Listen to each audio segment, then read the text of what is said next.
Hi, I'm Michael Waitze, and this is Michael Talks Tech. The purpose of this show really is to expose my opinions of what's happening in the Thai ecosystem, but also in the entire Southeast Asian ecosystem, and ensure that it gets the proper exposure, not just in this region, but in the United States and in Europe as well. This is a show that's going to be focusing on the tech ecosystem in Thailand, but also in the tech ecosystem in Southeast Asia in general.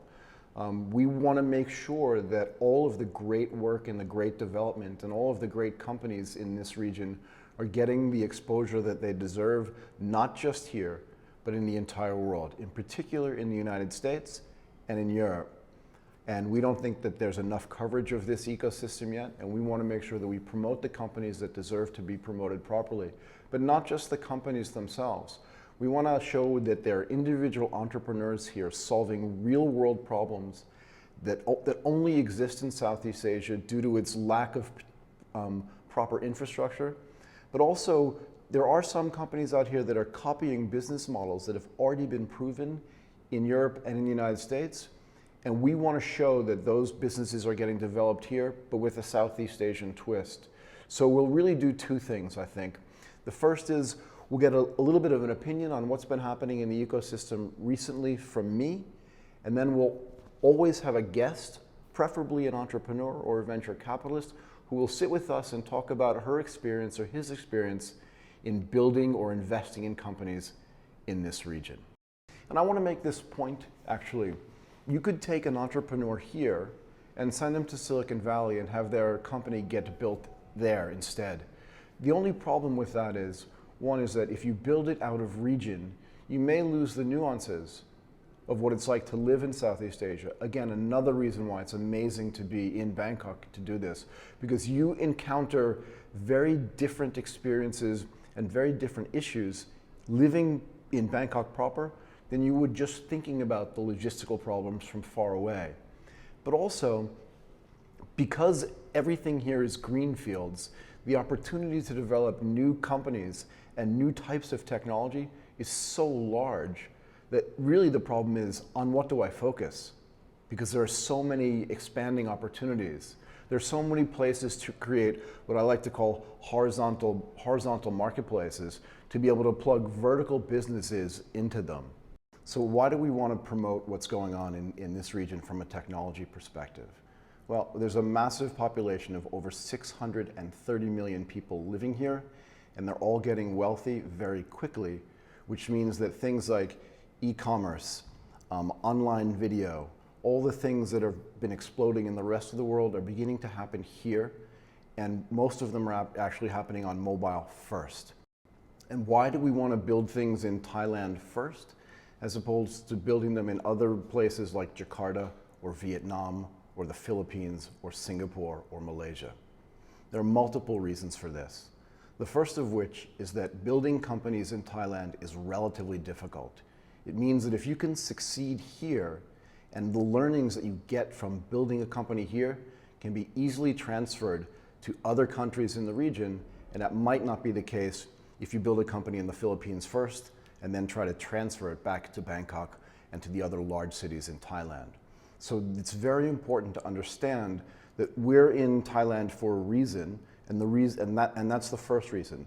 The second reason is because we build things here first and test them for the rest of the region, being in the central part of Southeast Asia, just from a demographic and a location standpoint, makes this the best place to do that in our mind. Now, let's focus on where the money comes from to build all these companies. What we're seeing is that a lot of the venture capital businesses are based in Singapore. It's a natural money center for Asia, and a lot of the other money that's coming into the region is coming from Japan. Let's talk about why the Japanese would be investors in Thailand in particular, but in Southeast Asia in general. The Japanese have been investing in this region for over a century. Most people probably don't know, but there's a massive manufacturing base of Japanese products like Nikon lenses, cars, and other electronics in Thailand. So when there were floods in Thailand at the end of 2011, an entire ecosystem and supply chain was damaged. A lot of that has been upgraded now, and the Japanese have actually doubled down on their investments in Thailand since 2011, building more factories and building more production value. The other interesting fact that a lot of people don't know is that Thailand is the second largest manufacturing base for Japanese cars outside of Japan, with the first obviously being in the United States. So what else is going on in the region that's very important?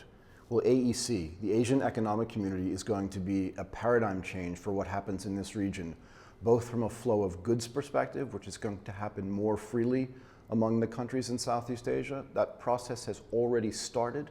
It'll be expedited by the building of train lines, both north and south, and east and west.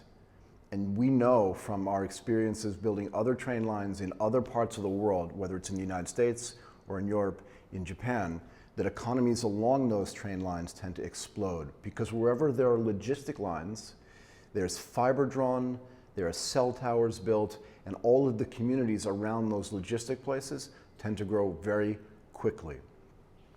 So again, let's get back to Thailand in particular and why we like it so much. Most people's exposure to the internet or to online in Thailand, and in this region in particular, is on mobile. Why is that? The reason why is because when desktops were first initiated, and even laptops, they were too expensive. Mobile phones, particularly Android phones, are very inexpensive and gives people direct access to the internet at all times. So if you go to not even the countryside, but to some of the secondary cities in Thailand and ask people, do you use the internet? Particularly people between 35 and 45, you're very likely to get an answer that says no. However, if you ask them, do you use Facebook? They'll say yes. You'll go back and ask them again, do you use the internet? And they'll say, no, I don't, I just use my phone. But if you ask them again, do you search on Google? They'll say yes. So their understanding of what the internet is very different than a Westerner and a European or even a Japanese person, although the Japanese did pioneer the mobile internet with Docomo back in the early 90s. So which type of markets are we seeing grow here really quickly? The first is obviously e-commerce. And e-commerce is growing extremely rapidly, again, not just in Thailand, but in Southeast Asia as a whole.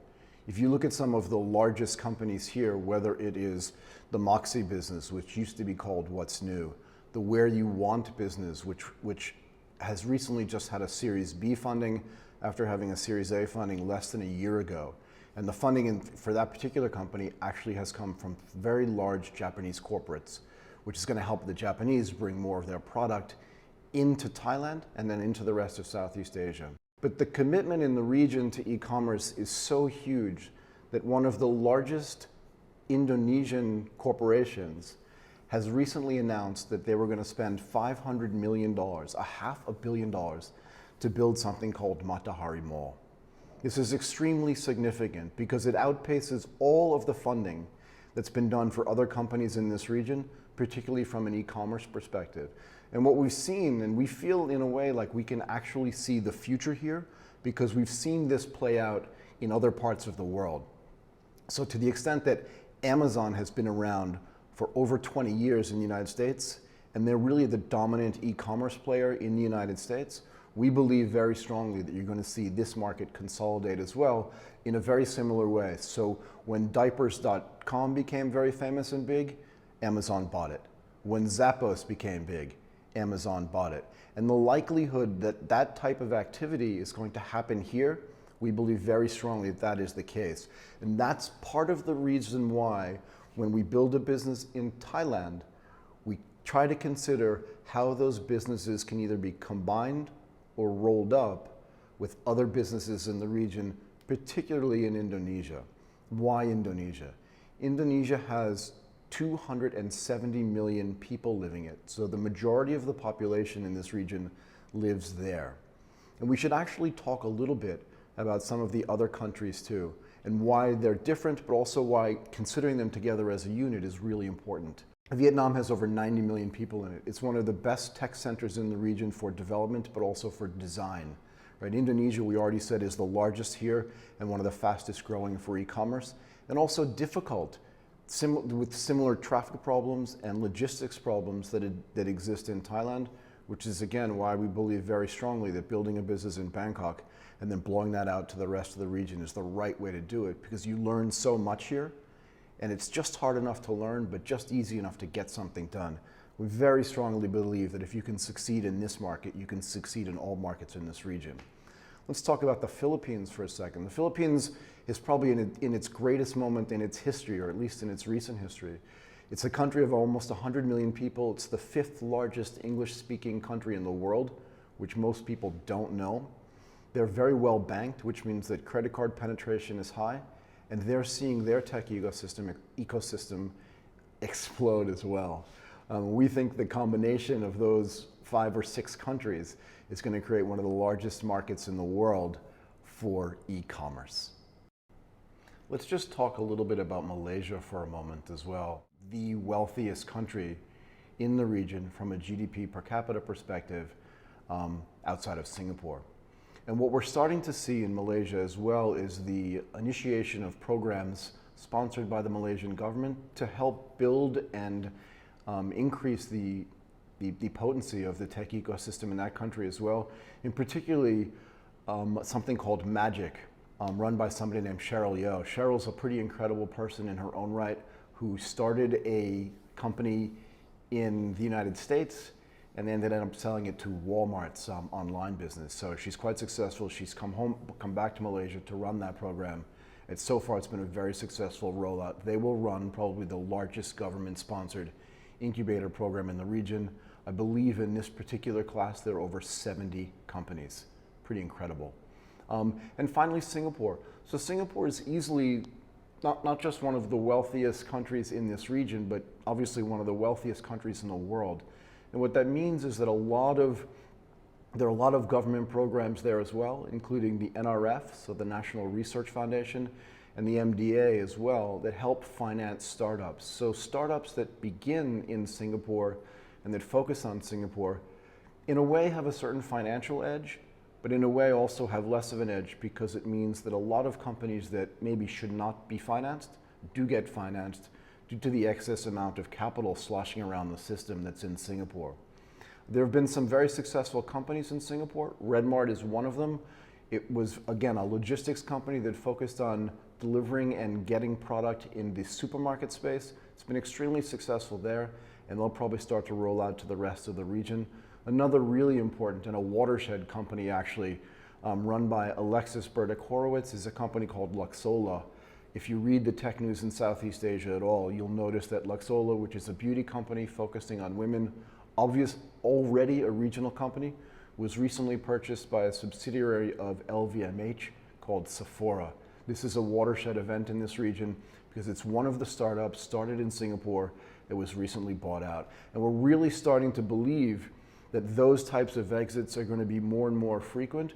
And again, just to go back and talk about those exits, we've also seen 2 other really significant exits happen in the last year and a half here, one of which is Viki, a company that was purchased recently. It's a crowdsourcing translation company that does video. That was recently purchased for over $200 million. And then sort of the elephant in the room, which was Jobstreet.com, which was a Malaysian company, which was the final 75% that they didn't own, was purchased by Seek.com for over $500 million, valuing that company at almost $1 billion. Those types of transactions are becoming more common, and we believe that's very significant. And again, that's one of the reasons why we want to be in this region. It's because we believe, in a way, we can get in front of a wave of money that we know is coming to invest in these companies. And when it does, we feel like we'll already be fully invested, and we'll be able to take advantage of our positions in a way that some of even the larger venture capitalists in the world won't be able to do. Thank you for watching Michael Talks Tech. Please subscribe to our podcast on iTunes. Please also take a look at us on Twitter at Metaliq Media. And please look at our YouTube page, the Metaliq Media YouTube page. And finally, like us on Facebook. Thank you very much. Thank